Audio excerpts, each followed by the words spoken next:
Shalom para sahabat Narwastu dimanapun Anda berada pada saat ini. Salam sehat dan kiranya Tuhan Yesus memberkati. Pagi yang indah ini kami berkesempatan untuk berbicara tentang media sosial. Seperti kita tahu bahwa media sosial pada saat ini menjadi kebutuhan primer dan menjadi hal yang mendasar bagi kehidupan manusia. Terlebih kemajuan teknologi yang begitu pesat menyebabkan segala sesuatunya menggunakan teknologi dan tidak bisa dilepaskan dari peradaban manusia. Dan di tengah-tengah kita hadir pemimpin redaksi majalah Narwastu, Bang John Roy Munte, yang merupakan lulusan dari Institut Ilmu Sosial dan Politik atau ISIP Jakarta, jurusan jurnalistik. Kita akan berbincang dengan beliau mengenai media sosial saat ini. Bagaimana Bang Jondro kabarnya? Baik, shalom. Sahabat Narwastu, salam sehat untuk kita sekalian. Baik, Bang, tentang media sosial Bang. Kita tahu di tengah saat ini nggak bisa orang tidak menggunakan media sosial. Kita tahu ada WhatsApp, ada Facebook, Instagram, Twitter, dan lain sebagainya. Menurut Abang sendiri, apa pendapatnya tentang geliat media sosial pada saat ini? Ya, terima kasih Betty. Ini menarik ya ketika kita berbicara tentang media sosial. Yang menarik saat ini, media sosial ini termasuk salah satu pilar yang sangat berpengaruh di sebuah negara demokrasi. Setelah eksekutif, legislatif, yudikatif, pers, media sosial, baru lembaga survei. Menggunakan media sosial ini sudah menjadi bagian dari keseharian masyarakat kita ya. Kita ambil contoh, anak-anak pelajar, mahasiswa, ibu rumah tangga, karyawan, bahkan para pengusaha pun sudah menggunakan media sosial. Apakah itu dalam bentuk YouTube, Facebook, Twitter, Instagram, dan lain sebagainya. Dan saya kira ini sangat mendukung aktivitas kita juga Betty ya. Cuman saat ini yang perlu kita pertanyakan sejauh mana kita menggunakan media sosial itu sehingga bermanfaat. Jangan pula kebanyakan waktu kita untuk bermedia sosial sehingga lupa kita dengan pekerjaan yang selama ini kita geluti. Kita ambil contoh, anak-anak saat ini kalau umpamanya libur sekolah misalnya, bisa menggunakan media sosial itu, apakah berupa YouTube, Instagram itu, katakanlah begitu bangun pagi, bisa menggunakan media sosial itu sampai dari bangun pagi jam 6 sampai jam 12 siang begitu makan siang.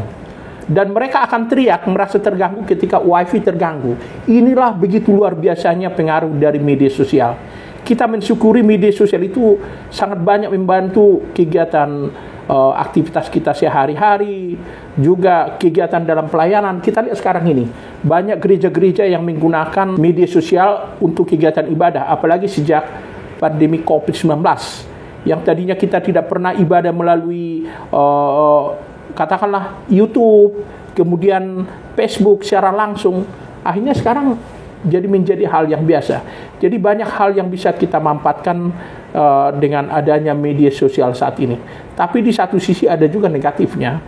Negatifnya begini, saking bebasnya orang berinteraksi, hal-hal yang tidak patut pun di media sosial bisa muncul. Katakanlah, begitu mudahnya orang memposting foto-foto yang tidak patut, katakanlah gambar-gambar yang tidak senonoh, foto-foto yang mengarah pada katakanlah sadisme, kemudian suara, kemudian hal-hal yang menurut kita tidak patutlah dipertontonkan ke publik. Karena itu di sini perlu ya kecerdasan kita, kemudian hikmat, kemudian pengetahuan untuk menggunakan media sosial itu bagaimana supaya bisa memberikan pengaruh atau inspirasi yang baik kepada banyak orang. Saya kira demikian Betty. Oke Bang, sebagai pemimpin majalah Narwastu, Abang juga didapuk seringkali menjadi pembicara, terlebih untuk soal media sosial. Biasanya arahan apa yang Abang imbau untuk menyikapi ini? Iya, saya sudah beberapa kali diundang berbicara tentang pengaruh media sosial di tengah kehidupan umat atau masyarakat ya. Itu mulai saya lakukan sejak tahun 2015 yang lalu. Ya, waktu itu yang pertama yang mengundang saya adalah BKPAK, Badan Kerjasama Pelayanan Antar Kampus. Ini sebuah kelompok mahasiswa dan alumni-alumni kampus dari berbagai kampus di Jakarta dan sekitarnya mengundang saya waktu itu bicara di sebuah munas mereka di Puncak tentang bagaimana sebenarnya pengaruh media sosial dalam kehidupan iman, termasuk dalam kehidupan sehari-hari. Saya katakan, ya, ketika kita menggunakan media sosial, sebenarnya kita memasuki sebuah dunia baru, tanda petik ya, dunia maya. Ya, banyak hal yang bisa kita perhatikan di sana. Apakah misalnya katakanlah kehebatan seseorang, kemudian pemandangan-pemandangan tanda petik yang heboh luar biasa, kemudian tawaran-tawaran duniawi, karena berbagai macam tontonan atau katakanlah postingan-postingan, apakah berupa video, gambar, atau tulisan-tulisan banyak kita temui di media sosial Betty. Tapi pertanyaannya kita juga harus berhikmat selektif ya, melihat postingan-postingan apakah itu berupa tulisan, video, atau tontonan-tontonan lainnya di media sosial, apakah ini bermanfaat bagi kita? Ya, apakah ini bisa memberikan sukacita bagi banyak orang ketika kita mempostingnya kembali? Karena itu melalui media sosial pun kita sebenarnya diingatkan tidak bisa sembarang memposting yang kita temui di media sosial. Karena banyak juga berita hoax atau berita yang tidak patut dipertanggungjawabkan.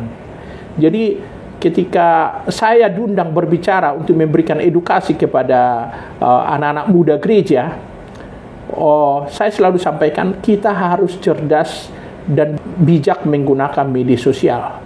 Caranya bagaimana? Ya, kita harus lihat ketika kita ingin memposting sesuatu, kita harus pikirkan dulu apa dampak yang akan kita peroleh atau didapat oleh publik ketika kita posting sesuatu berita, video atau gambar. Yang kedua, apakah ini mendatangkan sukacita, kedamaian, kerukunan bagi banyak orang. Kemudian yang ketiga, kita harus perhatikan juga undang-undang IT ya. Karena sekali kita melakukan hal-hal yang mengarah pada ujaran kebencian atau penghinaan atau pencemaran nama baik individu atau kelompok tertentu, ini bisa menjerat kita masuk ke ranah hukum.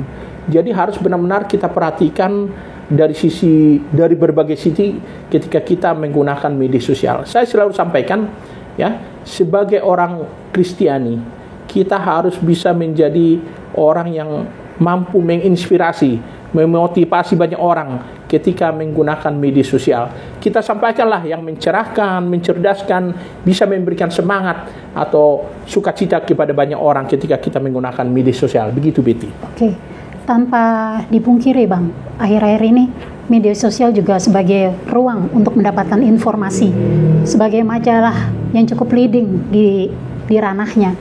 Menurut Bang Jondro, strategi apa sih yang harus disikapi dari majalah Narwastu di tengah gempuran ini untuk tetap eksis? Iya, kita tidak bisa pungkiri ya, kehadiran media sosial sangat berpengaruh terhadap media cetak. Tidak usah jauh-jauh. Ya, katakanlah untuk dapat iklan pun kita saat ini kita harus bekerja keras mendapatkannya. Karena iklan-iklan biasanya masuk ke media sosial yang katakanlah biayanya lebih murah. Karena di media sosial kan katakanlah diposting di Facebook atau di YouTube atau di Instagram, itu biayanya kan murah kan.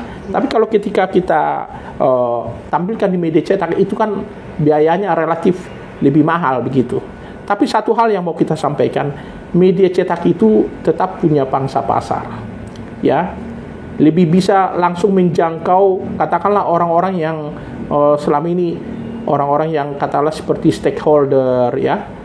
Misalnya seperti majalah kita. Ini majalah kita ini sasarannya kan tokoh-tokoh Kristiani dari berbagai macam latar belakang profesi, apakah pimpinan gereja, para pengusaha, pengacara profesional, kemudian para pimpinan sinode, kemudian akademisi, dan banyak tokoh-tokoh yang kita sasar.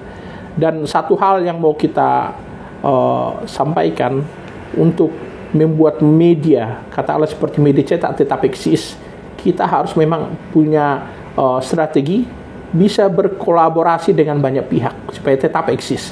puji Tuhan ya, majalah Narwaktu bisa tetap eksis semua karena kebaikan Tuhan. Tentu kita juga harus bekerja keras dan punya strategi dan tetap berupaya melakukan kolaborasi. Tidak gampang saat ini Betty menerbitkan media cetak di era media sosial sekarang ini. Apalagi kita tahu media online pun begitu banyak. Ada kita tahu media-media Kristiani yang awalnya cetak, begitu tutup media cetaknya muncul dengan online. Itu juga berpengaruh kepada kita. Tapi satu hal yang mau saya sampaikan, media Kristiani seperti Narwaktu akan terus hadir dalam bentuk cetak untuk memberikan pencerahan, menyuarakan kabar baik, dan memotivasi banyak orang. Saya kira demikian Betty. Oke Bang, pertanyaan terakhir Bang, apa harapannya Bang? Himbauan barangkali untuk umat Kristiani di dalam menggunakan media sosial saat ini. Ya, media sosial ini adalah berkat bagi banyak orang, termasuk bagi umat Kristiani ya. Tapi perlu kita sampaikan juga, berkat ini jangan sampai membuat kita merasa tidak bisa dikontrol. Perlu kita ingat juga bahwa ketika kita ada berkat seperti media sosial ini, kita manfaatkanlah untuk kebaikan sesama dan menjadi berkat bagi banyak orang. Kita tahu ketika kita masuk dalam media sosial, ada satu hal yang perlu kita pahami, kita bisa tergoda dengan tawaran-tawaran yang muncul dalam postingan atau konten dalam media sosial itu. Kita juga harus paham itu.